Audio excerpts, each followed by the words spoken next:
Hello, I'm Susan Highsmith. Thank you for joining me today.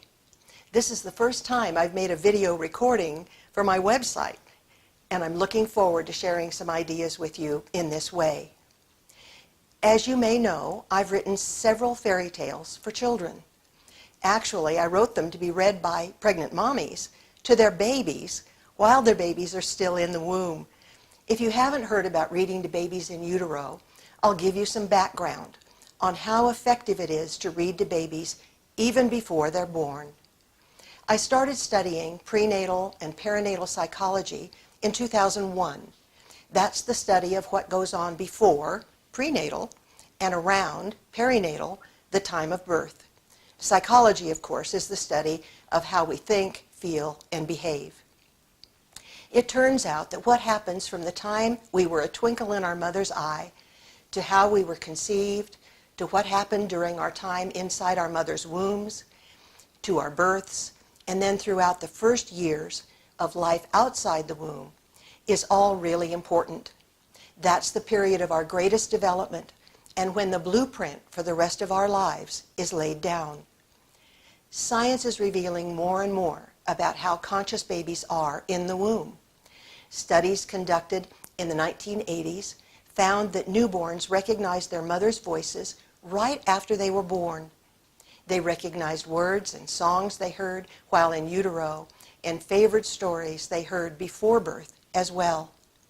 One famous study proved that newborns would suck more on a pacifier, a non-nutritive nipple that was attached to electronic sensors, to hear their mother's voice rather than to hear a stranger's voice. These researchers followed up with another study by having pregnant mothers read a Dr. Seuss book, The Cat in the Hat, to their babies twice a day for the last 15 days of their pregnancies. By the time the babies were born, the researchers estimated the babies had heard the story about 5 hours. In this investigation, the babies would hear a tape recording of their mothers reading The Cat in the Hat or another children's book, The King, the Mice, and the Cheese. The babies would suck more to hear The Cat in the Hat. Because they were newborns, they must have become familiar with their mother's voice and the story while still in the womb. I love this research. Immediately after birth, the babies were actually communicating which story they wanted to hear. More and more studies are proving that babies are listening and learning in the womb. A new study has been designed to play recordings of mothers' voices and heartbeats to premature babies in the NICU. That's the Neonatal Intensive Care Unit. When I started considering when to introduce psychological ideas about how important our prenatal experiences are, I couldn't find a time early enough to educate young people.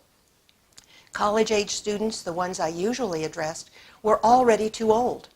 Most were in relationships, starting families, and should have learned what I was teaching in health classes or in psychology classes much younger, but it wasn't happening. So I thought I would literally start at the beginning. I wrote 3 fairy tales. 2 of them have already been published. The first fairy tale, Book 1, is about conception. Book 2 is about the heart and its first heartbeats. And Book 3 is about the rest of our journey in the womb. A 4th book is planned to be about birth itself. All of these studies and stories are told symbolically as metaphors, fairy tales. They're designed to be representative of an ideal time in which a new being journeys into life, overcomes obstacles, and celebrates a successful completion of a voyage. The travelers are welcomed, appreciated, and loved. Each story can enhance a baby's time in the womb, or it can assist a little one by hearing soothing words that might help heal a journey that has been more troublesome. In a hospital in France, newborns are told the stories of their births to soothe them when they cry a lot. You could read the fairy tales at bedtime to soothe your baby after this precious child is born. Telling babies the stories of their origins can instill a sense of worthiness that will enhance their lives well into adulthood. These are sweet tales of a perfect journey, regardless of color, creed, or culture. Right now, they're written in English, but translations are planned. I invite you to read to your baby while you're pregnant. I would love to have you read the first fairy tales, but there are many, many stories to choose from. Just know, babies are listening in the womb and love your voice. Hearing your words and hearing about an ideal way of coming into being is reassuring them that they're cared for and that the world is a safe place even before they're in your loving arms. Thank you so much for joining me today. I look forward to being with you again.